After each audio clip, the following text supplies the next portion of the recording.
stream. So today, as always, I've got Foley here with me, and for just a special guest appearance this week, we've got JB. So hey boys, how we doing? Very good. Yeah, good, thanks. Ticket conductors, you got to hand it to him. Oh yeah, so I did say start with a joke. Oh dear. That's Is he going to then or not? I think technically that's a joke. Okay. Oh, I thought it was pretty good. All right, we'll let that one go. See, everything's contactless now though, so in real world it doesn't really. You still have to buy a ticket. Yeah, but you don't have to hand it to him, do you? Yeah, of course you do. No, you don't. You don't hand a ticket to a conductor anymore. COVID. No, you do. If you get... Oh, well, yeah, I haven't been on the train since COVID, actually. It's a good point. Can you restart a live stream? I feel this isn't our strongest start. Anyway, so let's kick off the same way we did last week. Let's hear how you got on last week. So Foley, hit us with how you got on in Warrior Bowl last week. I got destroyed. Absolutely destroyed by Tin Man. Well, Tin Man's number 7 overall in the whole of the rankings, so he's doing really, really well. He had Josh Allen, Derrick Henry, Cook, A-Rob, Kenny G. He had some big players there. Yeah, I got absolutely destroyed, didn't I? But 143 is not necessarily a bad score. I think we'll look at that later when you look at the highest losing scores or lowest winning scores thing. But yeah, he absolutely battered me. He don't get any better this week either. I'm playing one of the only 2 3-0 teams in my league, and he's got Russell Wilson, JT, and Dak. So yeah, I think when you've got Kamara who scores 44 points and you still get beat by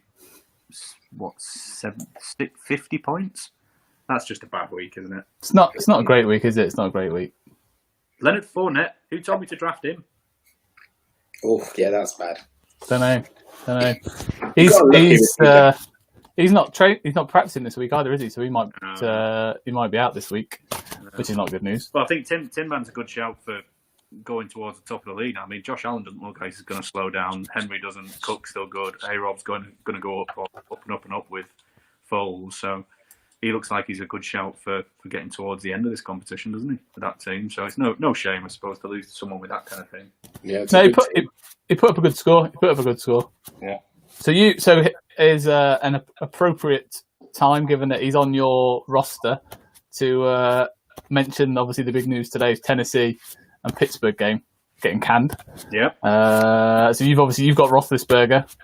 I do. Thoughts? My thoughts are that I'm not starting a second quarterback this week, Greg, and that doesn't very good. That is a bad thought. I may be putting a waiver claim in for Brett. But doesn't he play tonight? Oh. Yeah, he does play tonight. so not putting a waiver claim in for him then. Give me a second. He just nipped to JB. Just a mild panic. I've got no second QB. How am I supposed to start a second QB? Did you not draft one? Yes, Big Ben. Well, no, I mean, did you not draft the backup? Yeah. Mitchell Trubisky. Oh. So no then. No. Mate, honestly, no. You should still plug him in just in case Foles, when he gets injured in the first quarter. Anyway, because that happens. Cancelling this waiver. Crack on. Wait, no. Wait. It actually clears at 12:05 tonight. So I need to stay up to 12:05. Put him in my lineup. That's not UK time. Is it not? No. It's about 8. It's about 8 o'clock tomorrow morning. What's PDT? Huh? What's PDT? Pacific. Ah, you ball bag. So luckily for me, I don't have any Steelers or Titans players, so I've got away with that quite nicely. So I won last week, so that puts me to 2-1 against Beaumont Big Time of the Hot Box Hot Sauce fame. So yeah, reasonably good week for me. Eckler, I benefited massively from that garbage time with the Chargers with Eckler. Yeah, I was going to say. And Keenan Allen racking up some serious points. I didn't realise he scored that many points. A lot of that came in the fourth quarter. When they were chasing. So that worked pretty well for me. So yeah, we're going to be no Titans, no Steelers this week. So dodge that bullet. possibly no Carson, though, so I'm going to have to replace him. Yeah, you feel confident this week? So this week I'm playing Sandman Sims. So he is 2-1 as well.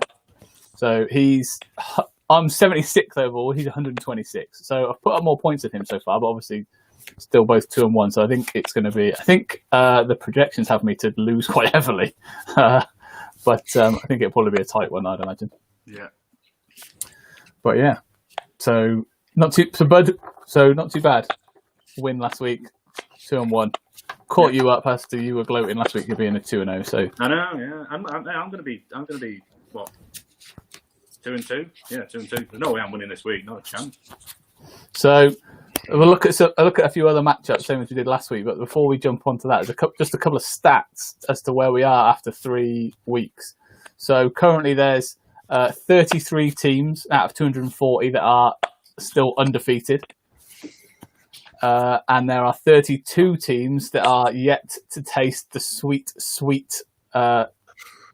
taste of victory in Warrior Bowl. And so they are without a win. 32 teams without a win at 240. So the someone who mentioned last week was Dynasty Island in the Chun-Li division. So he was the person with the lowest winning score last week. 402 points. So he's got the lowest of total score of all the 3-0 teams at the minute at 402. God. And there are 20 teams that have scored more than him that are 0-3. So that is schedule, man. So that is disappointing for those guys, but hopefully a little bit of a ray of light there that they might have a chance still. Who play fantasy football, man? Well, exactly. Yeah, exactly. You can be you can have scored more points than the guy at 3-0, and you're 0-3. But hey, there we go. So the highest scoring division out of all of the 20 divisions is the Joan of Arc division. They've scored 5,658 points. She'll be happy with that. She will be. The most competitive division, though, is Predator. They've got 4 players in the top 50 and 2 teams in the top 20. So JB. Yes, mate. What's your favourite Predator quote? I quite like when Mac sings that song when he's a bit delirious and he's like, when he's running, he goes, that's a good. The razor. Yeah, that's the one. But then when he takes his gun and he's running after the predator and he's singing that weird song. Oh yeah, Weathers goes with him. Yeah. Yeah. Yeah, that bit's great. All right. Classic. Good. Sorry, go on. And then the last thing in terms of stats was on the leaderboard. If everyone's seen, we do have an overall leaderboard on the Warrior Bowl website. So if you haven't seen that, you can check that out. So for the second week in a row, Grower is the top of the leaderboard. He's got 618 points. So then the top 6 people are all within 23 points of him. So you've got Martin at Lucky Fantasy Guy, who's 617. He's only 1 point behind. Yeah. Trade Down Dynasty at 610. Pac Tamez NFL, who's from Touchdown in Familia, he's 609. Kevin Tompkins of Fighting Chance Fantasy 601, and Murph at 5 Yard Rush is on 595. It's like the professionals know what they're doing, isn't it? It's almost like that. It's almost like they know what they're talking about. So yes, those guys all very tight at the top, and then there's a little bit of a gap to everybody else. Sunshine, you're an analyst, aren't you? You should be doing well if that's the case. Am I an analyst? Well, you said you were. Did I? You did. Nah, I'm just a guy that organised an event. You put analyst down on the 5 Yard Rush one, didn't you? No, that was the Scott Fishbowl satellite one. Yeah, analyst. Mate, I basically just did it so that it said the Warrior Bowl name on my entry as a little bit of additional promo for Warrior Bowl. That's smart. So yeah. We won't give you I don't claim to be an analyst in any way, shape or form. Good. That's JB's job. Well, yeah, exactly. So anyway, moving on. We'll have a look at a couple of other little, some interesting matchups from the week. So that's you. So highest scoring matchup. So that was Trojan Division. So we had, who did we have? We had Dougie G10, 188, and Smooth 1074 at 217 points. So that's the highest scoring matchup of the week. 406 points that they scored between them. And he started Wentz. Yes. We put up a reasonable score. 20 points is not a terrible score. No, it's not bad. But when you had Mahomes put up 48 and you still lose, that's tough. Yeah. That's tough. But Dougie G10 was the highest scoring loser of the week, unfortunately. So is he the guy who gets the hug? But he's also 0-3, so that's a real kick in the teeth, isn't it? Oh, yeah. The highest scoring loser of the week. To think, right, I'm finally going to get off the mark. But nope, unfortunately not. Good shout playing Cole Beasley, though. It takes balls to play Cole Beasley, and he did. Yeah. So the next matchup to look at is the closest winning margin. So this one was really tight. So this was the Chun-Li division, and we had, if I can find it, sorry, no, it wasn't. It was the Trojan division, and it was IDP Iggy, who scored 132, versus Lane Mitchell, 96, who got 131.2. So that's a 0.8 point differential. Leonard did him. No, mate. Who Lattimore was going to cover in the Packers. What? Well, JB was telling us about how good his Wi-Fi was 10 minutes ago, and now he's dropping out. Can you hear me now? I can hear you now. Yeah, go on. Make that really, really good point again. Well, I was basically saying, like, a lot of people got caught out with who Lattimore was going to be covering in the Packers game. So, like, Lazard is meant to be the number 2, so you'd expect him to get it, but he actually covered MVS, and as you can see, he only had like one catch for 5 yards. So it's like that was it, wasn't it? Basically, that's the thing there. This is the analysis you've been dining out on for the past 4 days, isn't it? This is, yeah, I mean, because it was just a weird kind of situation. I don't think Lattimore kind of shadows, does he? Unless he does. He shadows Mike Evans, and if it's a big, puts him in the bin and spits on him and puts the lid on every time he plays. Yeah, if it's a big deal player, definitely. But Lazard and MVS are not big deal players, so I think he just stayed on one side. Yeah. So yeah, there's a couple of guys that didn't put up big scores. Moore didn't put up 0.2. That's not great. but then on the other side, Shark obviously didn't play. So yeah. That's IDP. That's IDP Iggy won. The guy who likes to smoke. That's the one. Yes, that was a good one. That was a good podcast. Solid. Check it out. It looks like David Moore just got cut straight after that game as well. Off roster. Get out. Anger cut. See you later. You did some of them last week, didn't you, Sean? I did do some of them. There's a couple of guys that disappeared by the time we recorded this last week. They're currently in the boot of your car. Yeah. So this was the lowest winning score. Come on, man. So that was where have we got the Zulu division, and that was AVFC JPS got 111.82, and A Perry got 109. God, that's annoying, isn't it? I'll tell you what, though, Tyler Johnson fan club, he might actually be happy this week because he'll probably get on the field. Might do. Yeah. Looks like Godwin's out, Scotty Miller might be out, so he might actually be a fan club of a real player this week. But Lamar 109, you've got Lamar Jackson. Oof.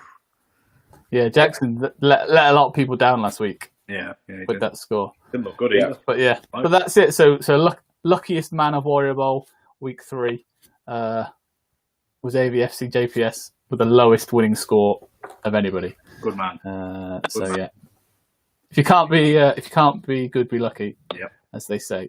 So just a couple of little interesting lineups to run through. So there was one more. I think we might have missed it somewhere on the line. Largest winning margin. There it is. We missed that one.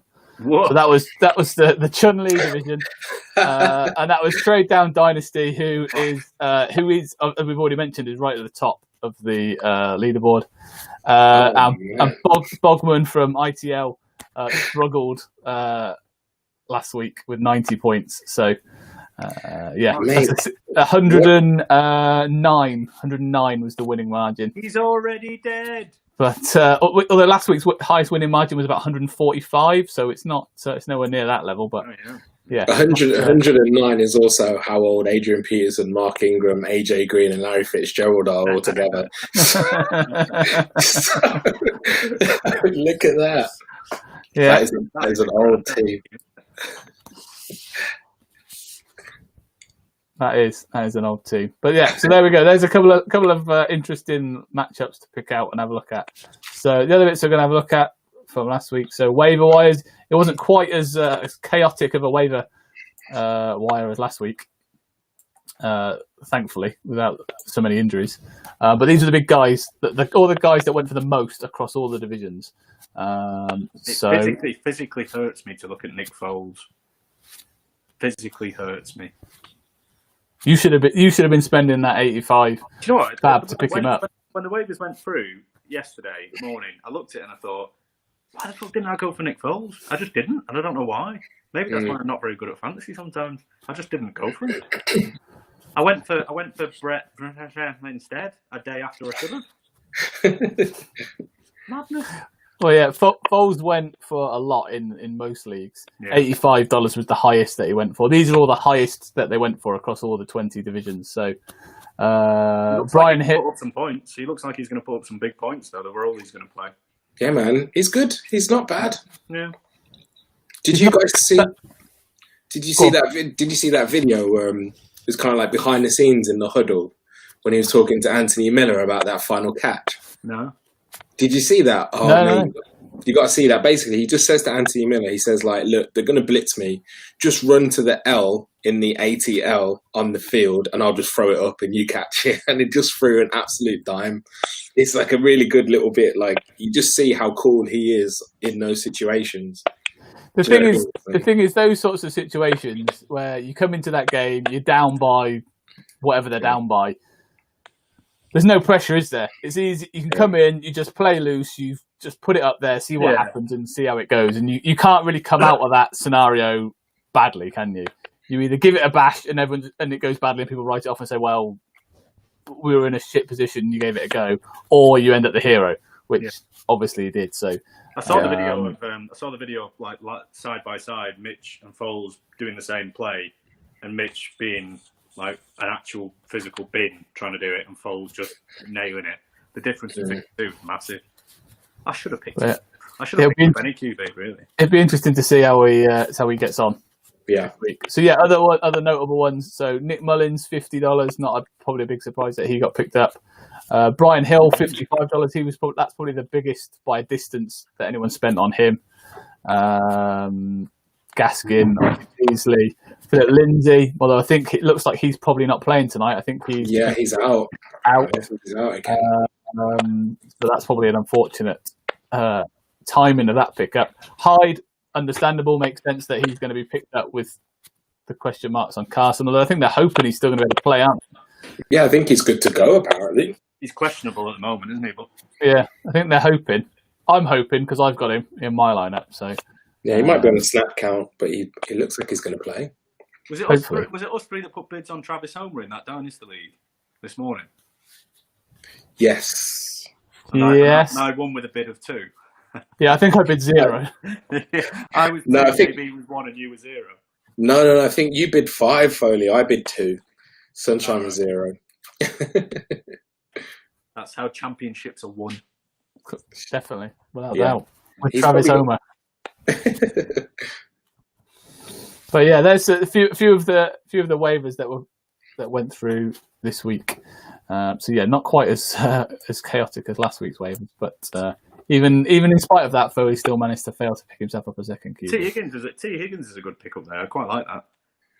Yeah, he could be. He looked like he was building some real rapport with Burrow, didn't he? It could be. Yeah, if he becomes the guy there, because like Green obviously has been. I think we mentioned it last week. Been peppered with targets so far, but isn't producing really anything at the minute. So. Well, you got a rookie coming in and making John Ross a healthy scratch, because essentially he's just basically told Ross to sit down on the bench, and he has done, hasn't he? Yeah, basically, he's a good red zone target, T. Higgins, and I think that's what they've been missing, haven't they? Yeah, it's a good pickup. I like that. Yeah. I'll play him in my second QB spot. So then we also had this week, we had a couple of trades go off yesterday. So we seem to have got that week 4 tilt for a few people that have got to 0-3 and thinking, I might be in trouble here, and might be needing to make some moves. So these are a couple of trades that went off this week. So the first one was in. I like these trades. The first one was in the Xena division. So the Hopkins for Drake and Shark. Which side do you want? So Hopkins, the team that gains Hopkins is 0-3. The other team's 2-1. So the 0-3 team's obviously trying to make some moves, trying to improve their team, which I like. Got to 0-3, trying to make something happen. So what do you think on those? Which side are you on, John?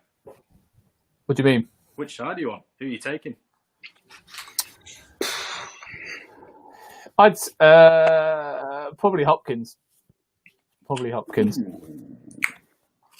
probably take the Drake in the chart just because I think they both probably had that 2 or 3 game run where they don't look like they're doing much, and hopefully they both bounce back and absolutely bang. But saying that, Hopkins has been absolutely brilliant, hasn't he? He's clearly Kyler's number 1 target, and it's not the case where we're worried about his target share because nobody else is catching passes there. It is just him, but from a QB with a better O-line and a better offense running a lot more plays. So it's pretty close, actually. That's why I like the trade. But I'll probably take Drake and Chark, maybe. JB, what do you think? I mean, I think it comes down to how their teams are kind of made up. Yeah, I understand, like, Hopkins has just been immense, like, so far. And that, do you say the 0-3 team has got him? Yeah, it's just the 0-3 team receives Hopkins. Interesting. I feel like a tricky one because Kenyon Drake and Hopkins should both do really well against the Panthers. But I'd imagine that Arizona will probably pull away quite early, so it looks like it'd be more of a run game. So he probably would have been better off this week keeping Kenyon Drake and Chark, to be honest. But then next week doing this trade. But pretty even, I think it's really even. Yeah, it comes down to the teams, I guess. But that's the thing. I think you've got that proven commodity, that guys that got off to a flying start in Hopkins, and those two guys that on paper should have really good seasons, but so far haven't produced, and you're kind of you're gambling to an extent on those guys turning it around, and they may very well not, in which case the Hopkins side of it is an absolute steal. But obviously we'll wait and see. So I think the Hopkins guys should go out now and get Chase Edmonds, basically. That's what I would do. Because if anything happens to Drake, he's won that trade like both ways, hasn't he? So yeah, true. He probably get Edmonds quite cheap as well because he just exactly seems to be on the radar very much. Yeah. So the second trade was in my division, the Immortals division. So it's not my trade; I wasn't involved in it. But so we had DJ Moore and J.K. Dobbins for Kareem Hunt and Jonnu Smith, and I like this trade, and I think it works well for the guys that are involved. So the team that's receiving Hunt and Smith is 0-3 again, and they just lost Dallas Goedert. So they had a big hole at tight end, so it makes sense for them to add. They just lost Jonnu Smith this week as well. Well, yeah, exactly. So they made sense for them to fill that hole with Jonnu. The other team was 2-1, and they have Kittle and they've got Chubb. So they didn't really need Jonnu Smith, and they had Chubb and Hunt. So again, potentially offloading, not having a pair of them. Without the context in a vacuum, I'd take Hunt and Smith, especially in the tight end premium league. But if you give me that context, I'm taking Moore and Dobbins all day long. Oh yeah, 100%. He's won that. I think a lot of people. I think DJ Moore is like a real good buy low kind of person right now. And J.K. Dobbins, like if this team is quite strong, which sounds like it is, if he's got Chubb and Kittle as well, I think latter half of the season, J.K. Dobbins might come into his own. Last 4 games, Yeah, I read an article the other day which was really good, and it broke down like the usage for the Baltimore running backs and kind of tried to establish who's who. J.K. Dobbins is the clear kind of pass catching back, and obviously only comes out when in like the 2-minute offense. Yeah. He had his best game against the Chiefs. But that's not really going to happen often, do you know what I mean? Because they're just such a good offense. They're not likely going to be chasing points. But I think J.K. Dobbins is definitely one for the latter half of the season. I think they'll stop playing Ingram, but I think Gus Edwards and J.K. Dobbins are the two to have. I think. Yeah, you get past this week though, and that Hunt and Smith, especially that tight end premium. You can't. It's been a surprise to me just how valuable tight ends are in the tight end premium with the extra points. If you get past this week, I think Hunt and Smith. Again, we will look at the end of the season and we come back to this, Hunt and Smith could be an absolute banger. Oh yeah, mate, 100%. I like that side of it. And that's it. And that's you alluded to it earlier. The sting in the tail for the guy that's just traded for Johnny Smith is that obviously then a few hours later the game gets cancelled and now he's without a tight end again. So welcome to my world. Best laid plans and all that. But so what, JB, interested on your thoughts on DJ Moore, because me and Foley were talking about him literally half an hour before we jumped on here.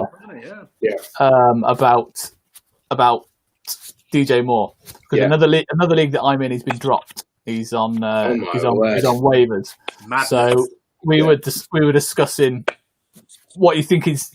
Obviously, he's not got off to a fantastic start. What do you think for the rest of the season? This might be controversial, but in all honesty, I think redraft, I prefer Robbie Anderson going forward. Get out. I think that, no. If you have a look at I'm going to go deep now, but if you have a look at the average depth of target, I've had a look. They've swapped roles. So like, if you have a look, like Robbie Anderson is doing all these short and intermediate stuff that he's never done before. That is Teddy Bridgewater's kind of bread and butter. And Robbie Anderson has that link with Matt Rule in the fact that he used to kind of like play for him already.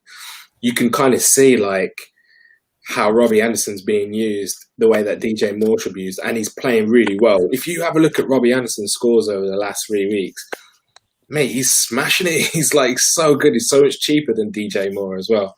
I think DJ Moore will be great. Don't get me wrong. He'll get his. But if in redraft, I think if you got Robbie Anderson right now, there would be no need to go out and try and get DJ Moore. I think Dynasty, obviously DJ Moore, but so linked to Teddy Bridgewater's play. Do you know what I mean? It's like he's stifled a little. It's the first half, second half job for me. I think Robbie Anderson's probably getting the majority of the targets that DJ Moore should get because, as you say, he's got a relationship with Rule from college, but it's a new head coach, new offensive coordinator, new QB. It probably takes a little bit of time for your star wide receiver, who's definitely more gifted than Robbie Anderson, to just get into that kind of playbook and into the rhythm and just to build up that chemistry with the QB and with the OC. Yeah.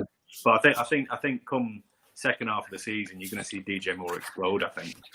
Maybe. I mean, it's definitely possible, but I'm just going by the routes that they're running now. Do you know what I mean? And I don't know why they would swap that round again. Do you know what I mean? So JB, if you had Anderson on your roster and someone offered you DJ Moore straight swap, would you take it? Straight swap, redraft right now. So you have got Anderson. Someone's offers you DJ Moore. Would you take it, or would you stick with Anderson? I think my leagues quick while he thinks. I'm going to call this bullshit out. Do you know what, mate? It's a really good question, and I think I'd stick with Robbie Anderson, to be honest with you. Really? Yeah. I mean, if I have Robbie Anderson on my team, he's likely to be my wide receiver 3 of some sort. Like, do you know what I mean? I'm probably going to have wide receivers already that have a safer floor. And if I'm going for the guy that's got the boom or bust, but in like another league, in another team, that's going to, just a ceiling play each week, I'm going for Robbie Anderson. Fair enough. You saw it in week 1, didn't you? Like, that long bomb that Teddy Bridgewater threw. I don't think DJ Moore scores any touchdowns like that. Do you know what I mean? It's not. I think. I don't know. I think it's a game of 2 hours. Maybe, but you're a big DJ truther. Do you know what I mean? You're gonna look at it like that. Where I'm looking at Robbie Anderson right now, mate, and he scored like 15 point plus for the past 3 weeks. He's just good. He's doing well. I still think he'll be really good. I just think Moore's going to come to his own once he gets that chemistry, once he gets familiar with the new OC and the new head coach. I think he's just going to get there because he's better. When you bet on talent, you just bet on talent sometimes. That's what I'm doing. Yeah, no, I don't doubt that he'll do well. I'm like shocked at how poorly Ian Thomas is being used. I know. That's weird to me. He's the guy, Foley. He's the guy that was off my roster last week. Who's that? Ian Thomas? Who I started in week 1 and he put up week 2. Sorry, he put up 0 and he was just gone, instantly gone. See you later, Ian Thomas. I dropped Ian Thomas as well. So yeah, he's gone. But yeah, so that's those shame though, because he's quite a gifted athlete, isn't he? He's good, and Matt Rule used tight ends quite creatively in college. Like I don't understand. I thought Ian Thomas would be absolutely smashing it this year. Yeah. Especially with CMC now out, I thought, those targets should have been going to him. You know what I mean? Those dump offs. I don't know. He was a popular guy, wasn't he? Pre-season, there was a lot of people that were high on him that thought this could be a year that he takes a big step forward in terms of his production. But it might happen again. Like Foley said, it may be that offense coming together and it happens later in the year. But so far, it doesn't look likely at all. But at all, no way. But there we go. He is gone. He is not on my roster anymore. So that probably not. So that's what sort of look back at what happened last week. As I say, a few of the couple of trades that have gone on. There's been a couple more today actually, which we haven't had a chance to get onto here. But yeah, the next stick. So looking forward, let's get rid of that for a sec. There we go. So Thursday night football. the tantalising matchup is the Broncos and the Jets. What do we think? I can't remember a worse game. Yeah. I mean, on the plus side, for us in the UK, it means there is not really any question about staying up late to watch the game. No. No. I'm also not going to watch the highlights in the morning when I go to the toilet around about 6:30 in the morning. I'm not going to sit there and watch the highlights like I usually do. I'm just not going to bother. Are you sure though? What if it's one of those games where they're so bad it's just loads of points? Do you know what I mean? It's like, I'll watch that then. Yeah. It happens. It does happen that both teams have no defense whatsoever. Are you starting, JB?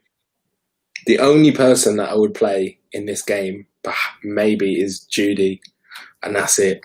No. Yeah. I got Noah Fant. Oh, sorry. Yeah. Noah Fant and Judy are probably the only two. I'd put Melvin Gordon in if I had him. I haven't got him in any leagues, but I'd definitely put him in there, 100%. I'd start Gordon this week. He's had a couple of good first couple of weeks. Lindsay is looking like he's out again. Yeah. I think what Jets are something like seventh most points to running backs this year, according to Fantasy Pros. So I thought they were good against the run. Apparently, I thought they were good. Seventh most points that given up to running backs so far this year. So so I'd go with Gordon this week. Fant I would definitely go with. Do you want to start? Do you want an interesting start? Go on. Well, we'll be the judge of whether it's interesting or not, but I think you're going to like it. Tim Patrick has more fantasy points than T.Y. Hilton. That's not interesting. T.Y. Hilton. He's still do you know what the T and the Y stands for? Tasty, yeah. No, thank you very much. I've been T.Y. Hilton. That's what it is, because he has done me. He's so bad. That's pretty good. I'll give you that. To be fair, if it was gonna happen, shut up, man. Well, with Paris Campbell going out, you thought actually last week you might have put up some points, but it still ain't happening so far. No, I do disagree. Although that was actually funny, which is remarkable for you. I still actually think T.Y.'s got a second half of the season coming. If you got Paris Campbell out, you got Pittman out as well. It takes a bit of time to get a bit of chemistry with your QB. I think Rivers is probably just getting over the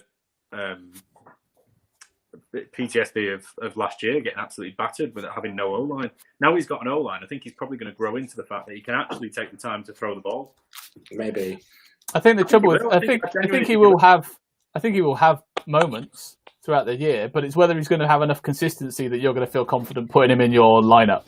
That's it. You see, it's a matchup at best. I think he will. I'm a contender in a dynasty league, and I've traded for him this week. I didn't pay much, but I'm pretty confident he's going to have some decent games coming down the stretch. Maybe. So would you start Berrios? No, Crowder's back. Crowder might be back. Might be back. He is back. I just read it. He is back, but he's potentially going to be on a snap count. He's not 100%. Well, he's the only one because Mims is out, Perriman's out, Bell's obviously still out.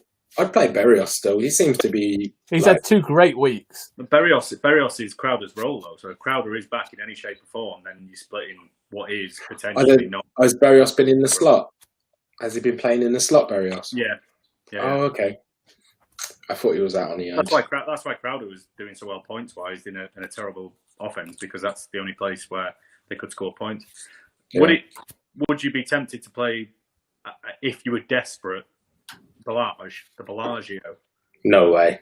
5 targets last week. So what? No way. You're desperate. I thought Lev Bell was back. Isn't he back? He's still on IR, isn't he? Is he? He'll be back. Right. He should be back next week. Okay. He played week 1, got injured, so then we had the 3 weeks on IR. So next week he's eligible to come back, and they've said he should be on track for next week. JB, which is good news for me because I've got 1 million shares of Lev Bell everywhere. So the sooner he comes back, the better. And the sooner he comes back and Gaze gets sacked, that could come together perfectly for week 5. Maybe. Lev Bell will all of a sudden be 5 years younger. You're right. Yeah. Maybe. I do like. I tell you who I do like. I do like Mo Ali Cox as a sleeper at tight end. He's been playing really well since Jack Doyle's been out. Is he playing tonight? Mo Ali Cox or Jack Doyle? This is Thursday night football. No, well, we were talking about the last game that they played, weren't we? They were playing Thingy. Where's your Herndon take? But you were talking about T.Y. Hilton, so I went back to the Colts, but it's all right. Never mind. Carry on. Tell us about your sleeper. Come on. You want Gigantor?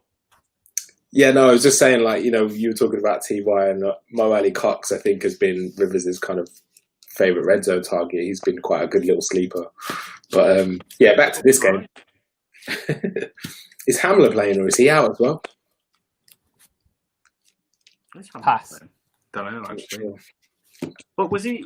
I wasn't really high on him at the draft, actually, because he just looked terrible metric-wise, didn't he? Back to Herndon, may have no idea. Such a shame, because the guy's pretty talented, isn't he? Yeah, he's another one similar to Ian Thomas, just not getting the looks, and I don't understand why not. He'll be the Devontae Parker as soon as Gase goes. I think he'll all of a sudden be an incredibly valuable player to not just the team but to fantasy. I think because he's very good.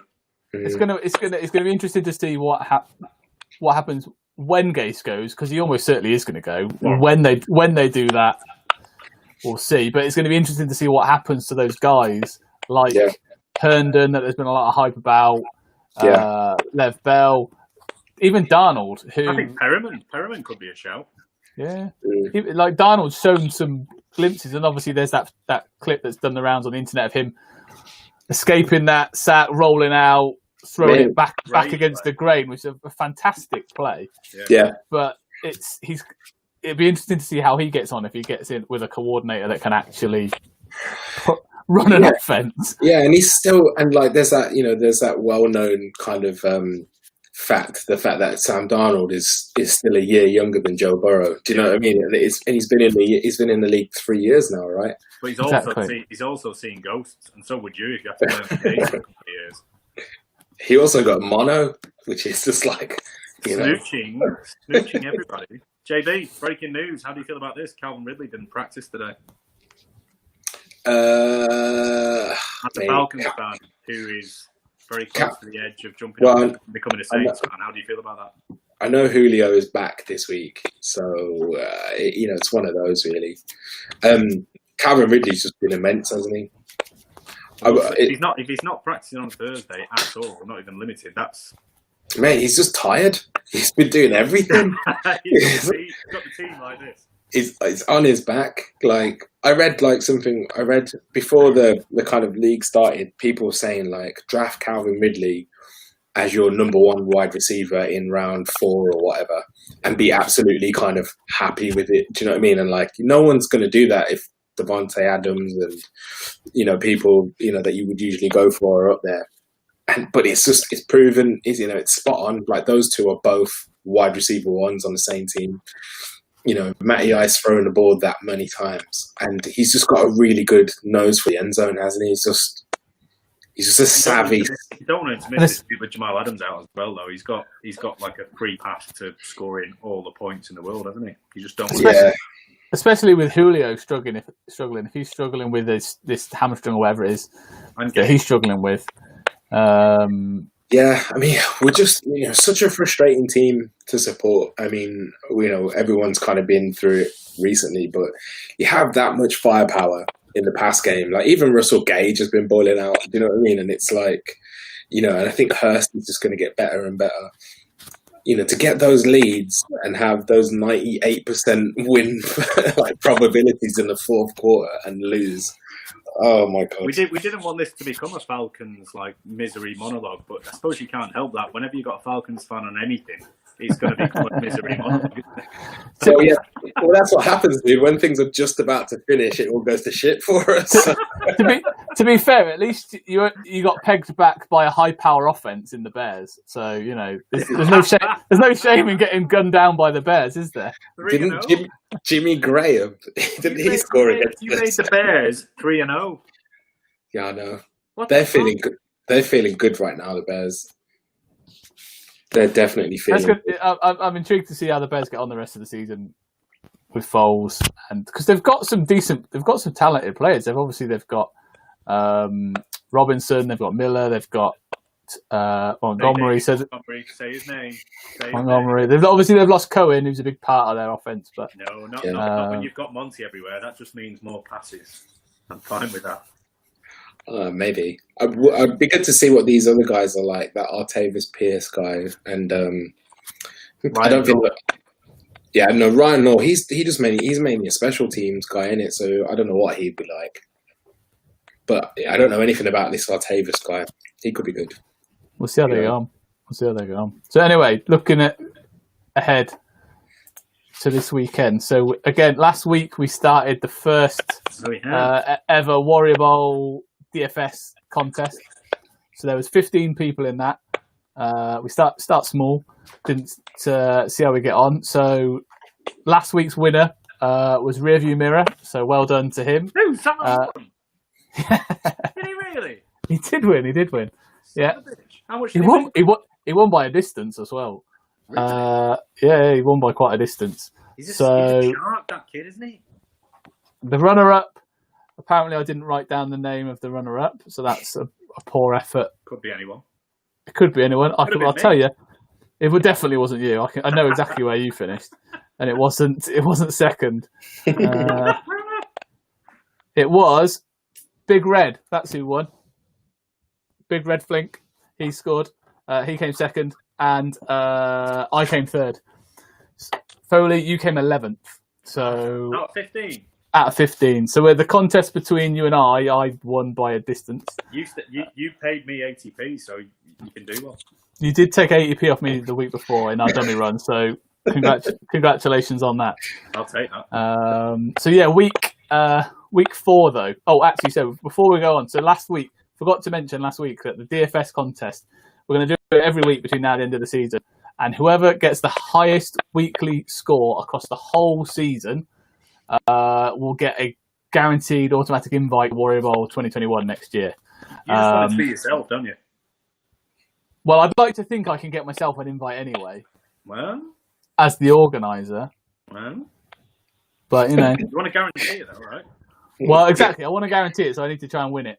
Yeah. So, but yes. So the high score from last week was 212.8. So that's the score to beat going forward to win that automatic invite. So, week 4. So we've all done a lineup for week 4. So I'll bring those up and we can have a look. Here we go.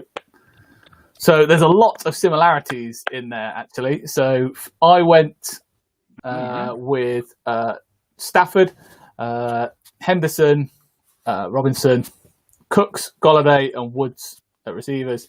Logan Thomas, tight end. Flex is Kamara, and then the Bucks at DST. I had to change this a bit today because I previously had Big Ben in there. I think I'd also gone with James Washington on the assumption that Deontay Johnson might be out, so I thought he might be a good option. Yeah. But that went out the window, and so that's where we are currently. We've got some similar players there, boys. There's a lot of similarity across all three. Then they were all done independently. We didn't all confer on these. We're all either really good or really, really bad. I'm surprised you guys have gone with Golladay, though. Well, you just said Lattimore's out. Yeah, but he's just twinged his hamstring. Apparently, I don't think he's going to be out still. But if you tweak your hamstring on a Thursday, you're not going to be 100%. Yeah, but you picked him before this. You knew this, so what I want to know is why. I just had a feeling. You both gone for Golladay, despite that. Interesting. He did really well last week, and if you got that stat, we've both got the Stafford Golladay stack, haven't we? Which you can really see against the Saints at the moment. Pains me to say it, but they can't stop anything. They can't stop fucking anything. So it's easy points at the moment, isn't it? So, Fernie, who have you run us through your team? I got Stafford in the Golladay stack. I've got Kenyon Drake, similar to JB. I've got Drake. I think he's just going to run all over Carolina. I've got Dave Johnson. I think he's due that bounce back game. He was really good against the Chiefs in the first game, and it's not really his fault that you have to then play the Ravens and the Steelers because nobody can run against them. So I think he's in for a really good day against Minnesota because they're terrible defensively at the moment. They've still not got Hunter back. I don't think he's back for another couple of weeks, is he? So I think Johnson's in for a big day. Hunter Renfrow with pretty much everybody else out. I think Edwards is out. He's probably just going to get all the targets there. Bobby Woods, similar to you. Jimmy Graham makes me hark back to the days of New Orleans and the glory days, but he's also, what is he, Titan 4, Titan 5 on the season so far? And that's without Foles being a starter, and Foles loves his tight end. Zeke, and then the Rams against Danny Jones, who just loves to throw interceptions. I've got a lot of time for that defense, so I'm quietly confident with that. But I was last week, I was shite. So we've all got similar players, so I must be doing something right. The Rams should demolish the Giants' offensive line because it is woeful, isn't it? Yeah, woeful. Yeah. And I think. I actually think Daniel Jones has done not too badly considering how little time he's got and how much pressure he's been under. He's also lost Saquon. I think he's actually not done a terrible job so far. No, I think and they've dropped Engram's dropped balls left, right, and centre so far this season, so he's not helped him out either. But the Rams should destroy that offensive line. Dynasty, I'd buy Danny Jones now, no problem. I'd snap him up in a heartbeat. Yeah. JB, your lineup? So I've gone with Russell Wilson at QB. I think that's a bit of a no-brainer at the moment. I just think that will continue. And it comes down to whether or not the Dolphins can kind of keep up a little. And I think they can because the Seahawks secondary is terrible. So do you know what I mean? So I think he will still have to air it out. I've gone for Kenyon Drake, because I think that will be a running game against Carolina. I've gone for Kamara against the Lions, just because he's just the one kind of weapon that the Saints can really rely on at the moment until Mickey T gets back. There's talk of him potentially trying to get back this week, isn't there? Yeah, I think if he does come back, he won't be back. You know that he'll be a decoy. Yeah. He's not going to be back, is he? He just won't be back. Will he? Kind of similar to Kamara and Saquon when they came back from the same injury last year. They were 1 or 2 weeks before they were back to normal. But I'll tell you what I do like on your team. I like that Cooks pick. I think Cooks could go off. Yeah, so basically, because I went hard on my QBs and RBs, I just went for 3 wide receivers that were a bit cheaper that I feel will have the easier matchups in their games and also have really good matchups. So I think Brandon Cooks is due, definitely. I think all Houston offense should be bought at the moment. I think a really hard schedule to begin with, but Minnesota just are terrible. So I think Brandon Cooks could really eat there. I've gone with Hardman over Watkins and Robinson against New England, just because I think Gilmore will try his best to take away Tyreek. I think, you know what I mean? So I think Hardman could be one of those where he just kind of gets 2 really long touchdowns and does really well. 3 receptions for 95 yards and a touchdown. Yeah, I don't think you beat the kind of Patriots kind of methodically. Do you know what I mean? They're very, very good at doing things. I think it will take those big throws that Mahomes can do. Yeah. And I like Preston Williams this week. I know Devontae Parker should be back, but I just got a feeling about Preston Williams this week potentially being the guy. And then I went for 2 tight ends that I just know are going to get targets, basically. Like, I think Mark Andrews should destroy the Redskins. I think it's going to be like one of those games where the Ravens basically just absolutely annihilate them. And I think Mark Andrews is probably due for like 2 touchdowns, probably. He dropped a lot of balls last week, though. Yeah, he did. Yeah, exactly. Which I think is going to be one of those things. You know, they're gonna purposely try and get him the ball to get him back on track. Do you know what I mean? It's just a get right game for him. So I think he'll be good. And Darren Waller, also, who had a really down game, I think last week. I think he'll be the same. I think Buffalo are going to really kind of score quite a lot of points, so the ball's going to get aired out, and all their wide receivers are pretty much done, aren't they? So the Bills struggled against the tight end last week, didn't they? They do, yeah, as well. All of these I picked on matchup. Yeah. And Buccaneers, just like one of the highest blitzing kind of teams, like defenses, I just think one of the things that Herbert struggles with is pressure, and I think when you see JPP, Devin White, and Levante David and Anton Winfield just kind of running at you from different directions, that's going to really mess him up. So I can see a few picks in that game. He's going to be. They're going to pick sixes. I went with Bucks as well. They're going to throw the kitchen sink at him, aren't they? Yeah. Realistically, he's going to be under so much pressure, which he may well deal with, but it's going to be very difficult for a rookie QB to be put under that level of pressure. So that's the same logic that I went with those. And I think I had obviously I had Cooks as well, the same as you, for the same reasons. It's going to be a bit slow getting back from that. It was a quad injury, I think, wasn't it? I think he's all right now, because he had that last week and he played with it, didn't he? Exactly, and that's it. But it's obviously it's going to take him a while to get back to 100%. So I think actually this could be again against Minnesota, who are woeful at the minute, could be a good opportunity for him to have a big. And he still put up good numbers last week. He still had 90-something yards, didn't he, on 4 or 5 grabs? So he put up a reasonable score. And Preston Williams, he was somebody I was very high on in draft season, and I took him virtually everywhere. I would like to see him have a better game. Yeah, this year. And the thing is, I'm surprised you boys didn't look at Renfro, because JB, you're a Renfro fan, aren't you? I am a Renfro fan, definitely. I just don't.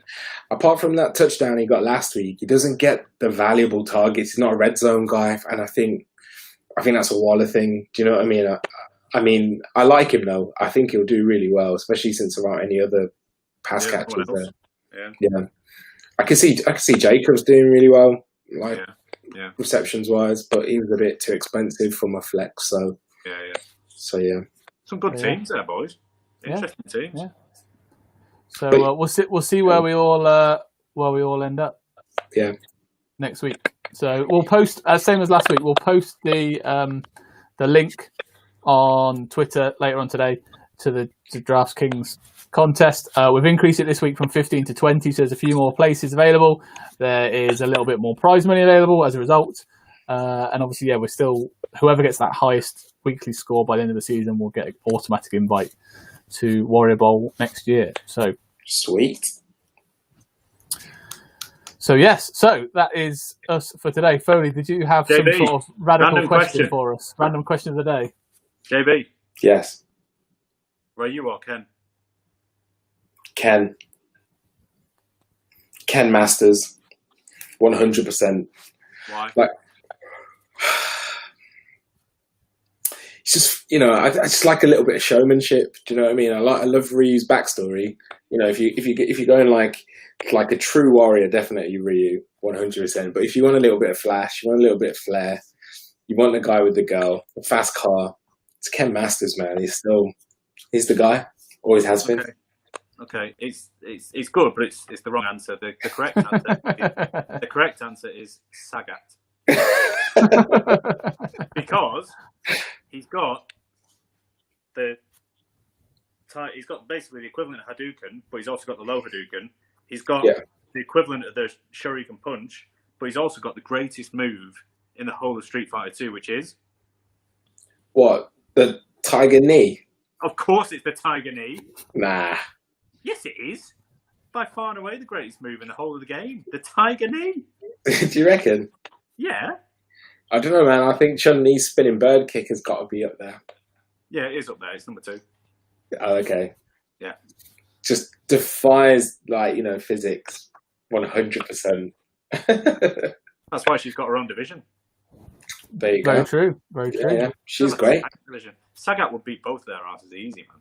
Well, he doesn't have his own division, though, does he? So no. Next year. And he hasn't got very good depth perception either, because he's only got one eye. That's true. Well, Here we go. On that note, I think that's us for another week. Blinding. So, thank you to the both of you for joining me. Thanks for everybody for watching. Hope you found that, again, mildly entertaining. I doubt it was of any use to you whatsoever, but hopefully it was lightly entertaining. But yes, good luck this week in the Warrior Bowl, and we'll see you all next week. Hadouken!